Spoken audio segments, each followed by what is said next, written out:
Você está sintonizado no programa Agenda Econômica, que hoje está examinando o tema Juventude e Desemprego. O nosso convidado é o professor e sociólogo Antônio Barra. Ele é diretor técnico, assessor técnico do DIEESE, Departamento Intersindical de Estatísticas e Estudos Socioeconômicos. Participa do programa o jornalista Paulo Acritos. E Barra, existe uma expressão usada em vários estudos, especialmente do IPEA, de que o jovem trabalhador costuma entrar pela porta errada no mercado de trabalho. E que isso explicaria, digamos, fluxos de entrada e saída muito rápido, né, pouca permanência, os baixos salários, os trabalhos de menor qualificação, tudo isso. Mas a pergunta nossa é no outro sentido. Quais são os condicionamentos que levam o jovem a bater nessa porta errada? E também, quais são os fatores da conjuntura, né, ou do modelo econômico que ainda mantêm abertas essas portas erradas? Essa é a pergunta que não quer calar, né? Ou seja, o desafio de você pensar, bom, quais são as expectativas dos jovens, né? No fundo, é um pouco isso que a gente está tratando. O jovem, ele foi, estudou, se escolarizou, e aí ele tem que ingressar no mercado de trabalho. A maior parte das vezes, ele entra no mercado de trabalho através dessa rede que a gente estava conversando. Dos amigos, indicação do amigo, não, porque você vai conseguir.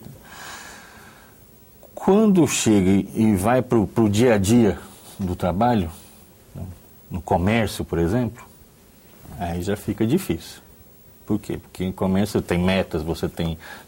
se você não tiver as metas, você não vai ganhar mais, tá? Você não tem gratificação.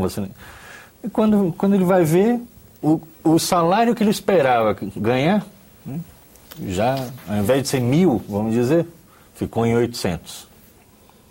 Ele já começa a desanimar, né? Porque aí ele já tem tem outra expectativa.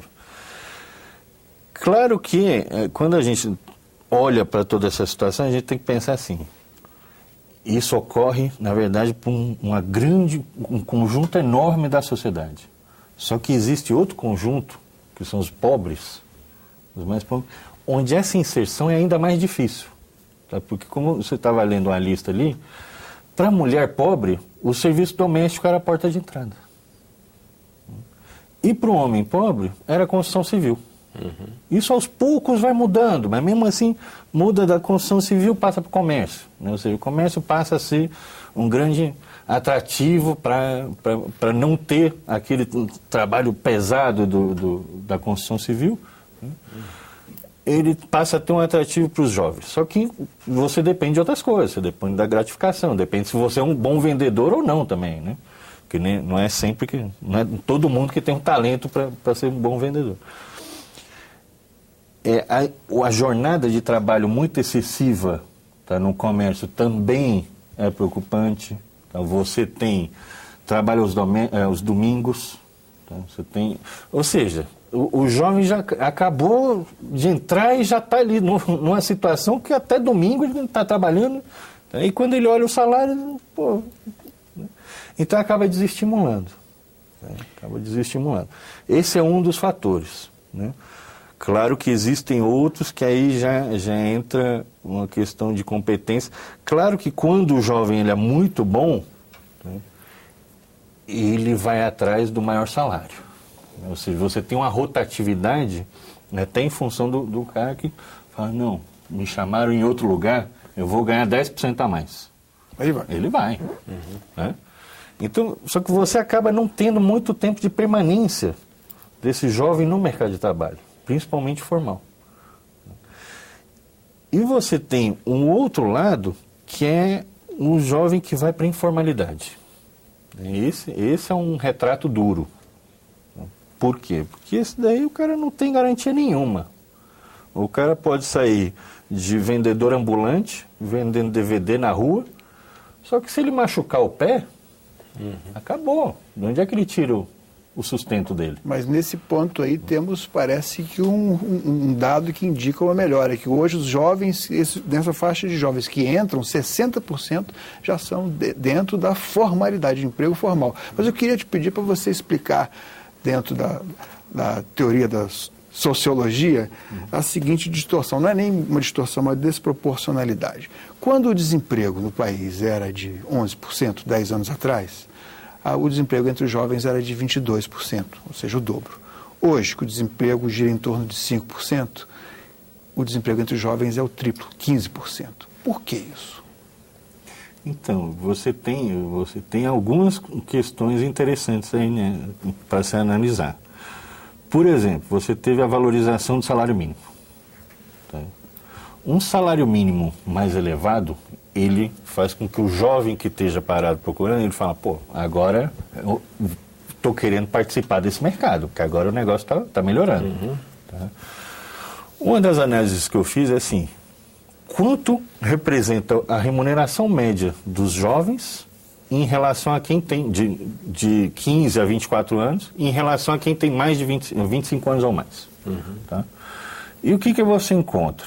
Você encontra a resposta clássica, que geralmente é em torno de 50%. Ou seja, o salário do jovem representa 50% de um salário de alguém, remuneração média, de alguém que já está trabalhando, já tem uma certa experiência. Vai na faixa dos 30, 40 anos por aí. Isso. Tá, em torno de 35 seria a média, né, nacional. Por que isso é interessante? Porque quando a gente olha ao longo do tempo, esse percentual que estou falando que é 50%, é 50% hoje. Porque geralmente era 40% e 43%. Com a política de valorização do salário mínimo, você vai aumentando gradativamente. Por quê? Porque isso daí atrai o jovem. Então, o salário mínimo aumentando acaba tendo a consequência de você ter mais gente começando a procurar. O jovem pobre, ele não tinha oportunidade de procurar. Hoje ele está tendo, um pouco mais. Por isso que a taxa de desemprego acaba sendo mais elevada. Por quê? Porque eles estão procurando mais. Ou seja, ele é representativo do ponto de vista da estatística, é isso? Sim. Ele aparece na estatística porque procura. Isso. Agora, quando a gente fala de 15%, 16%, a gente tem que considerar assim, as mulheres, a taxa de desemprego entre as mulheres está para lá de 20%.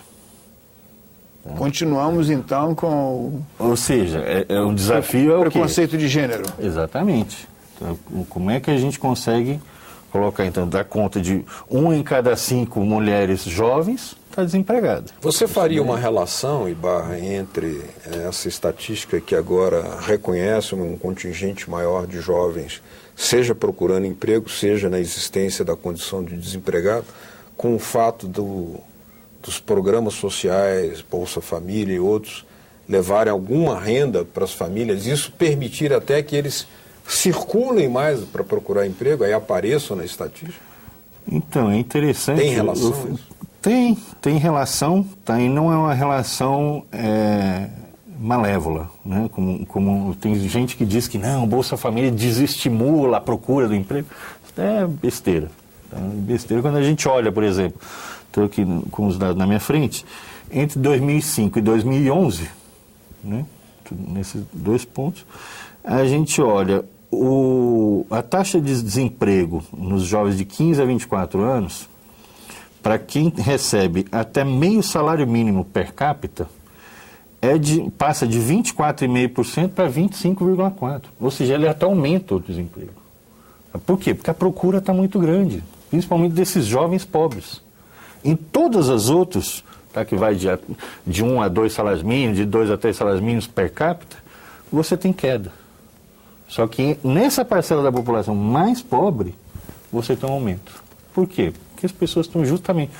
O pouco dinheiro que entra do Bolsa Família, ela é capaz de permitir que a pessoa busque uma cidadania melhor. Talvez uma conscientização maior também, através dos meios de informação. Exatamente. Não, eu acho que assim, o Brasil está caminhando no sentido certo, nesse aspecto. Agora, o modelo brasileiro, quer dizer, o que tem trazido divisas no comércio exterior, é um modelo francamente, vamos dizer, de muita concentração, é um modelo que depende que emprega pouco. O agronegócio, por exemplo, emprega muito pouco, depende de uma série de fatores e exige, no pouco que emprega, exige uma formação para operação de máquinas e manejo de equipamentos e componentes e insumos que não é exatamente o que é oferecido pela mão de obra rural. Como enfrentar esse desafio? Exatamente. Essa é uma questão que leva principalmente à migração. Então, ou seja, a gente percebe que existem movimentos migratórios, principalmente do sul, do Maranhão, do Piauí, no sentido, na época das safras, né? Que eles vêm para o sudeste, vão para o centro-oeste, vão para o nordeste e depois voltam. Então, muitas vezes com a moto no ônibus. Então, por quê? Porque juntou dinheiro para comprar a motinha dele. Volta lá para a família, fica 6 meses lá. Com a moto no ônibus, né? Com a moto no ônibus. Antigamente o jumento ficava lá, né? Exatamente. Então, não tinha como trazer, né? Hoje a moto está até mais barata também, né? Então, ou seja, essas são realidades que a gente olha e você fala, bom, mas como é que a gente freia um negócio desse? Por quê? Porque apesar de você ter uma forte mecanização, você ainda tem esse trabalhador do campo, tá, que ele está migrando. Ele está migrando. Por quê? Porque estão chamando ele no norte de Minas, estão chamando ele na Bahia, aí depois chamam em São Paulo. Então, essa é uma questão central, né, do meu ponto de vista. Por quê? Porque ele não migra com a família. A família dele permanece lá. Né? E isso daí, claro, tem um custo muito forte. Social enorme. Agora, a expansão do crédito permitiu que ele comprasse a moto. Mas, voltando àquele tema da porta de entrada, ele continua, digamos, só ter à disposição dele, visibilidade para ele, no horizonte dele, esses contratos mais instáveis. Uma experiência muito limitada, né? E aí, não qualificada. Quais são os ramos principais de contratação para esse setor, esses contratos? Serviços também explodiu muito, né? Serviço explodiu principalmente na parte de locação de mão de obra, ou seja, serviços terceirizados. Esse é um problema. As cooperativas também. As cooperativas também. Por que é um problema? É um problema porque são baixos salários, então, jornadas extensas, muitas vezes para ser faxineiro, para ser, enfim, são ocupações que não exigem praticamente nada. A ausência de direitos? A ausência de direitos, jornadas sobrecarregadas. Outro dia eu vi uma situação que me deixou muito incomodado, por exemplo. Tinha um vigia, tá, que estava tendo um AVC. E mandaram ele para o hospital. Não sei o quê. Ele liga um pouco tempo depois e fala, não, mas amanhã eu vou trabalhar. Tá? Por quê? Porque é o desespero da pessoa de querer manter o emprego. Tá? De não colocarem outra pessoa no lugar dele. O cara tem direito. Tá? O cara tem que cuidar da saúde dele. Isso estou falando de um jovem de 35 anos. É mais grave ainda o AVC nesse caso. É mais grave. Em jovem, então, quanto mais jovem, mais... Exatamente. Esse é o tipo de situação que você fala assim, você para e pensa, pô, mas tem alguma coisa errada aqui. Porque o cara tá querendo trabalhar mesmo, estando assim, já, sabe? E pensando na família e tudo mais. Ou seja, isso é um drama que não é um ou dois que vivem. Na Espanha o pessoal está suicidando, né? Na Inglaterra também. Exato. Não, perdendo a moradia e o emprego e suicídio. Exato. Ou seja, a gente tem que pensar o que a gente conseguiria fazer para evitar também que você migre para a grande cidade e fique na periferia lá com poucas oportunidades. Mas isso é uma operação muito complexa, quer dizer, seria necessário muitos estudos, porque várias alternativas já foram tentadas e, inegavelmente, acontece que num país de livre iniciativa, em que as políticas públicas não têm continuidade, são muito mais estabelecidas, muito mais programadas para a próxima eleição, em geral, isso nas prefeituras, infraestruturas nos governos dos estados, então você não tem, já houve incentivo até para que o trabalhador regresse da grande cidade para o Nordeste, quer dizer, isso aí, na verdade, não, é questionável do ponto de vista moral, inclusive. Você falou do agribusiness, né? É interessante quando a gente pensa nos grandes polos do agribusiness, e quando você olha, tem muito dinheiro entrando, né? Só que quando você olha aquele município em termos de formalização do emprego, não existe. Ou seja, você tem muito dinheiro circulando nesse município, só que nada é formalizado. As relações continuam... Mas será que isso não acontece também nos municípios ali do petróleo, ali no Rio de Janeiro, que cresceram, que explodiram, por exemplo, Macaé, Campos, quer dizer, você encontra o município, tem uma arrecadação enorme, mas não houve a superação das diferenças, a redução da miséria e das desigualdades, absolutamente não seguiu, não acompanhou esse boom econômico. Não, eu vou te dar o caso de Ubatuba. Tá?